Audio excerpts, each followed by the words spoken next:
Dicen que aquella noche, 14 hombres salieron convencidos de que iban a matar a Pablo Escobar.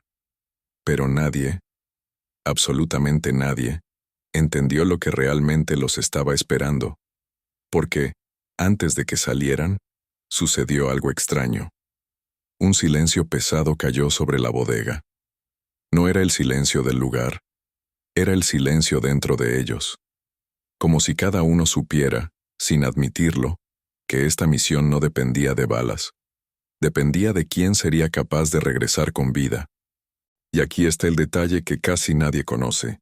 Escobar ya sabía de la misión, incluso antes de que esos hombres recibieran la orden. 14 salieron creyendo que eran cazadores, pero esa noche fueron ellos quienes caminaron directo hacia la boca de algo mucho más grande que un cartel, más grande que un enemigo. 14 salieron, 13 quedaron en silencio, y uno volvió, con un mensaje que nadie quiso escuchar. Y si crees que sabes por qué enviaron a esos hombres, espera a descubrir quién realmente dio la orden. Y por qué, desde el primer segundo, esta misión ya estaba perdida. Abertura. La misión de 14 hombres.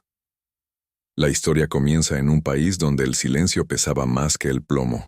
Colombia, a inicios de los años 80, respiraba un aire espeso, como si cada esquina guardara un secreto, y cada sombra escondiera un rumor del que ninguém quería falar. Era un tiempo en que la gente aprendió a caminar rápido, a bajar la voz y a no pronunciar ciertos nombres después del atardecer. Entre ellos, uno dominaba todos los demás, Pablo Escobar. A su alrededor, la mitología crecía como una selva que nadie podía podar. Un hombre que algunos veían como benefactor, otros como un fantasma armado que aparecía y desaparecía sin lógica. Para el Estado, era un enemigo que se multiplicaba. Para sus rivales, una tormenta que no se podía frenar. Para el pueblo, un eco constante de poder, peligro y inevitabilidad. En medio de este clima, una orden silenciosa emergió desde arriba. Nadie supo exactamente quién la firmó. Tal vez un sector del gobierno cansado de perder terreno. Tal vez un cartel rival que había calculado mal sus movimientos. Tal vez una alianza temporal entre fuerzas que, en teoría, jamás se mezclarían. Lo único seguro es que esa orden existió. Y pedía algo que até los más valientes dudaban en aceitar. 14 hombres debían salir esa noche para eliminar a Pablo Escobar. Eran militares expulsados, sicarios experimentados, rastreadores de selva, hombres que conheciam bem o cheiro do perigo. Algunos tinham fama de não falhar. Outros estavam ali porque não podiam dizer não. Pero todos compartían un detalle que nunca admitieron en voz alta. Ninguno quería ese trabajo. Los reunieron en una bodega abandonada a las afueras de Medellín. Un espaço frío, con cheiro de madeira húmida e ferro velho. Algunos revisaban sus armas sin olhar para ninguém. Otros fumaban en silencio, con movimientos mecánicos. Nadie preguntó detalles, nadie exigió explicaciones, porque en esa época, cuando una orden venía de arriba, preguntar era una forma rápida de desaparecer. En el mundo de Escobar, 14 hombres no eran suficientes, y todos ellos lo sabían. Con a hora marcada se aproximando, un clima extraño comenzó a se espalhar pelo grupo. Alguns fizeram o sinal da cruz, outros murmuraram frases antigas, rituales que se ativaban apenas cuando el miedo tocaba la nuca. Uno de ellos miraba fijamente el suelo, como si buscara señales. Otro sostenía un rosario escondido dentro del bolsillo. Pequeños gestos, pero cada uno decía lo mismo. Algo estava mal antes mesmo de começar. Quando finalmente receberam o aviso para partir, uma espécie de silêncio absoluto tomou conta do lugar. Não o silêncio comum, mas aquele que antecede as tragédias que ninguém contará oficialmente. E assim comienza esta história proibida, uma missão que nunca foi registrada, um episódio que quase nadie conheceu, e o momento exato em que 14 hombres salieron para enfrentar a un mito. Para comprender por qué alguien decidió enviar a 14 hombres contra Pablo Escobar, es necesario entrar en la atmósfera política y emocional de aquella época. Colombia no solo enfrentaba a un criminal, enfrentaba a un fenómeno que se había expandido más rápido que la capacidad de cualquier institución para contenerlo. Escobar había cruzado líneas que nadie imaginó posibles. Sus guerras contra el Estado no eran simples desafíos, eran golpes precisos que cambiaban leyes, alteraban decisiones presidenciales y dictaban el ritmo del país. Cada ataque no solo derribaba estructuras, derribaba certezas. El mensaje era claro. Él decidía cuándo se respiraba paz y cuándo se inhalaba terror. Mientras tanto, las alianzas que lo sostuvieron durante años empezaban a resquebrajarse. Viejos socios murmuraban en secreto. Aliados estratégicos desaparecían o se escondían. Los Pepes crecían como un monstruo clandestino dispuesto a arrancar cualquier raíz que llevara su nombre. Y, dentro del propio cartel, la palabra lealtad comenzaba a temblar. En ese escenario, Escobar dejó de ser un problema criminal y se convirtió en un símbolo descontrolado, un mito que interfería en gobiernos, negociaciones internacionales y pactos que jamás serían admitidos en público. Por eso, quienes tomaron la decisión, fuera cual fuera su origen, no hablaban de capturarlo. Hablaban de borrarlo del mapa, como si eliminarlo fuera la única forma de que el país recuperara un poco de aire. Los 14 hombres entendieron esto desde el primer instante. No estaban ahí para abatir a un traficante, estaban ahí para intentar destruir una idea, una sombra que se extendía sobre ciudades enteras.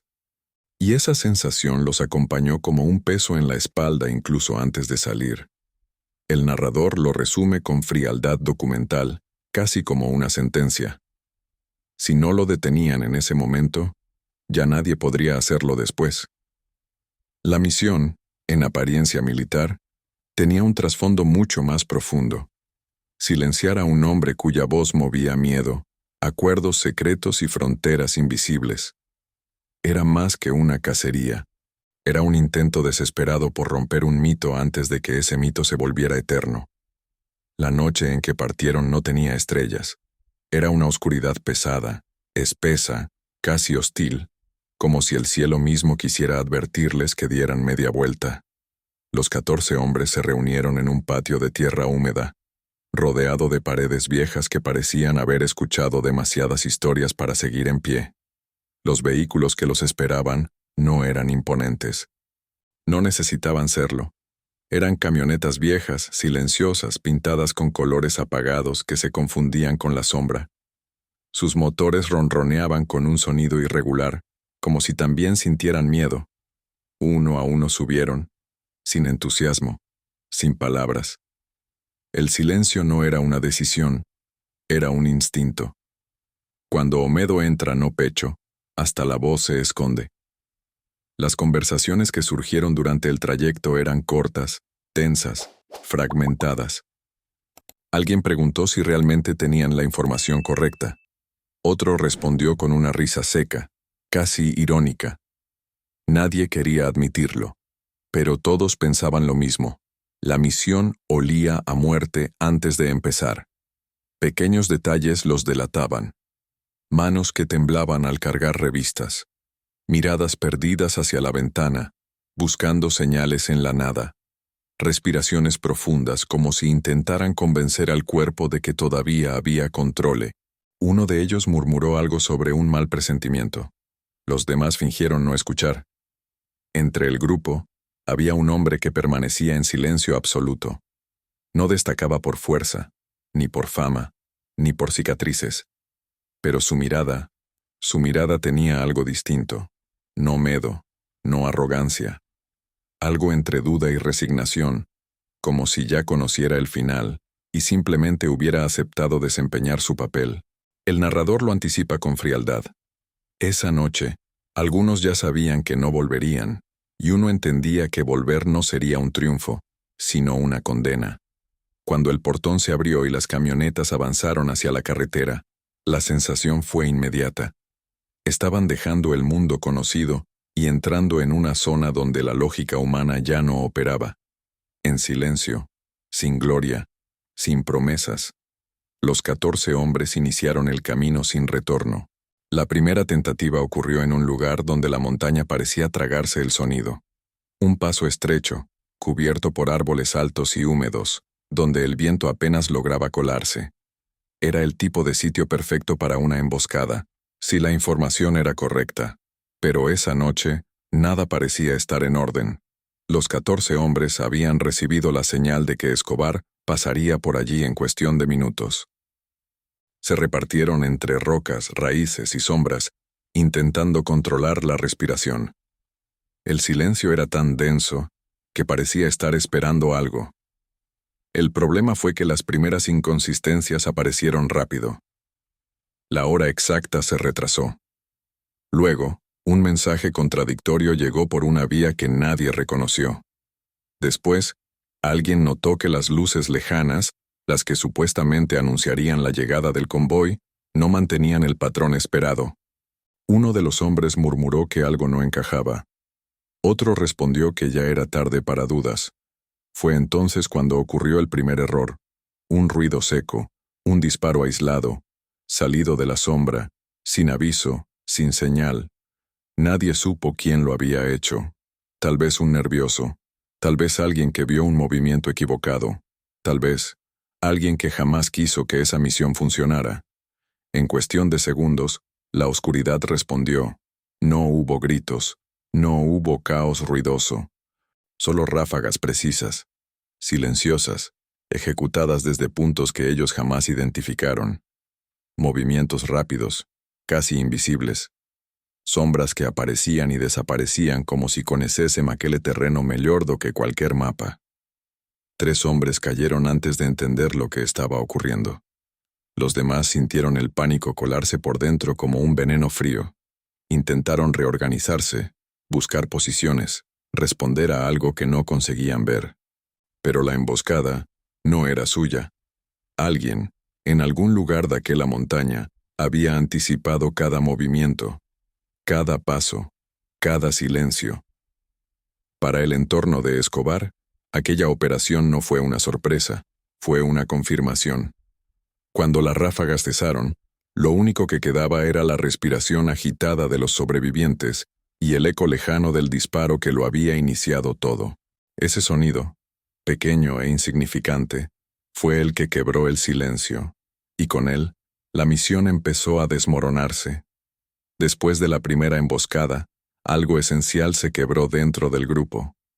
No fue un hueso, no fue el plan, fue la confianza, ese hilo invisible que mantiene unidos a los hombres cuando el miedo intenta separarlos. Los 11 sobrevivientes se reagruparon como pudieron, escondidos entre vegetación mojada y piedras frías. Sus miradas ya no se buscaban, se evitaban. Era evidente que el disparo que inició todo no había sido un accidente, al menos no para ellos. Uno murmuró que alguien estaba hablando con el enemigo. Otro respondió que era absurdo, pero la palabra quedó flotando en el aire, pegajosa, venenosa, traidor. A partir de ese instante, cualquier sonido parecía una señal de alerta, cualquier crujido bajo los pies, una amenaza, y cualquier silencio demasiado prolongado, una delación. Algunos querían continuar con el plan original, otros sugerían retroceder, otros, con la voz quebrada, insistían en dividirse para no morir todos juntos. Era evidente que la misión había perdido cohesión. Eran 11 cuerpos, pero ya no un solo grupo. Mientras discutían en susurros tensos, otro problema se volvió imposible de ignorar. Haz luces distantes, que no deberían estar allí. Sombras que se movían entre los árboles.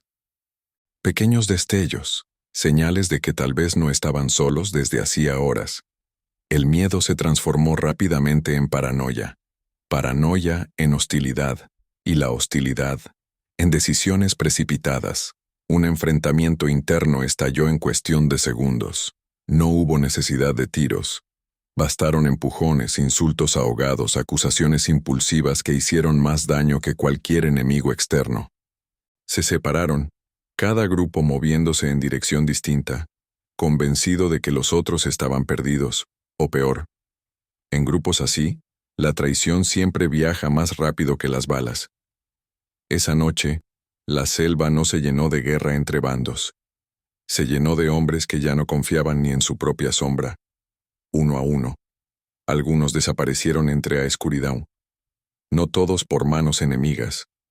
Algunos simplemente sucumbieron a la misma fuerza que siempre destruye a los que cazan mitos. El miedo a lo que no pueden ver y a lo que sospechan dentro de sí mismos.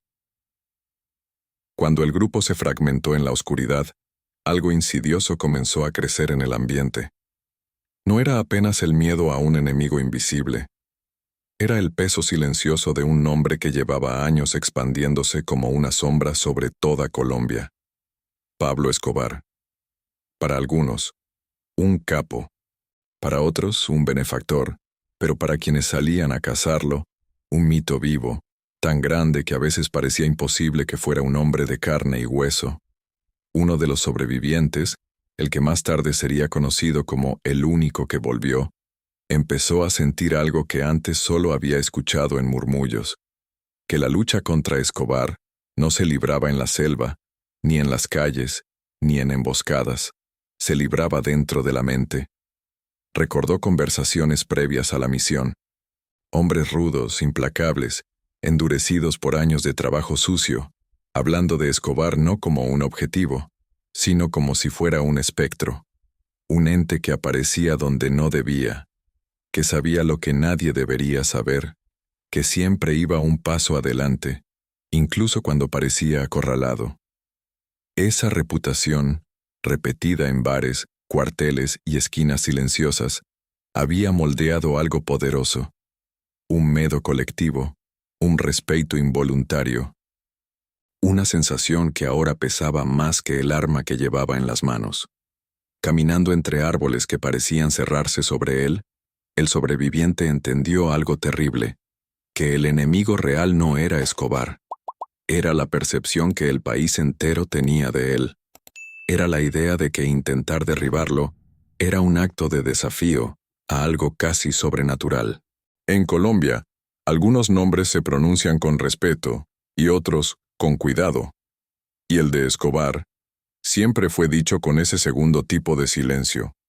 Aquel que obliga a bajar la voz, a mirar alrededor y a preguntarse si mencionar su nombre ya es, de por sí, un riesgo.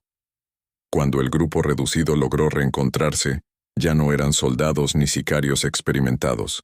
Eran sombras humanas, cansadas, temblorosas, empapadas por la noche y por una verdad que nadie quería admitir. Escobar sabía que venían. Y no solo eso. Estaba jugando con ellos. Aún así, con 5 hombres en pie, decidieron intentar una segunda ofensiva. Una decisión nacida no de valentía, sino de desesperación. Una derrota silenciosa que se disfraza de obstinación. Su nuevo objetivo era una zona que, según la información recibida, representaba un punto vulnerable dentro de la operación de Escobar. Un pequeño asentamiento improvisado, supuestamente con guardias mínimos y rotación reducida. El sitio ideal para un ataque rápido. Demasiado ideal. Al aproximarse, el silencio era absoluto. No había voces. No había movimiento. Ni siquiera perros. Ni luz en alguna ventana lejana. El sobreviviente, aún anónimo para nosotros, sintió inmediatamente ese vacío. No era tranquilidad, era una quietud, artificial. La clase de silencio que se construye a propósito. Los hombres se miraron por última vez, con esa mezcla de miedo y determinación que solo aparece cuando todos saben que puede ser el final. Y avanzaron. Lo que ocurrió después no fue una batalla.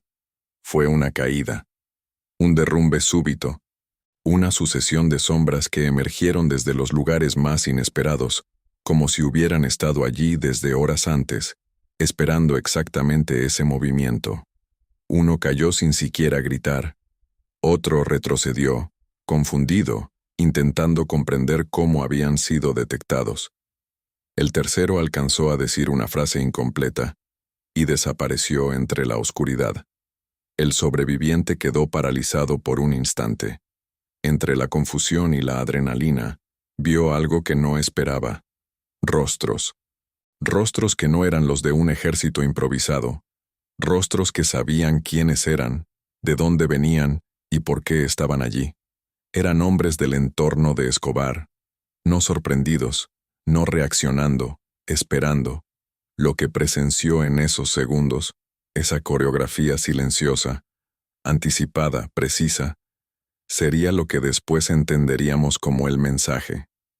Cuando todo terminó, no quedaban aliados a su lado, solo él, y la certeza de que no habían sido cazadores esa noche, habían sido guiados hacia un final escrito de antemano. Cuando el eco de la segunda emboscada se apagó, quedó un silencio tan profundo que parecía tragarse el aire. El sobreviviente, aún sin nombre, aún solo una sombra entre la noche, no corrió, no gritó, no intentó disparar.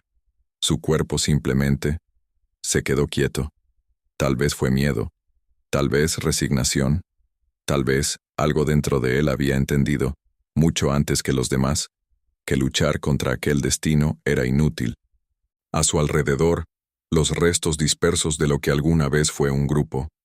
Hombres endurecidos por guerras y misiones imposibles, reducidos a un rastro casi invisible bajo la oscuridad. Y él ahí, respirando apenas, como si cada inhalación pudiera delatarlo. Fue entonces cuando lo vio. Una figura que avanzaba con calma, no corría, no apuntaba, no mostraba urgencia.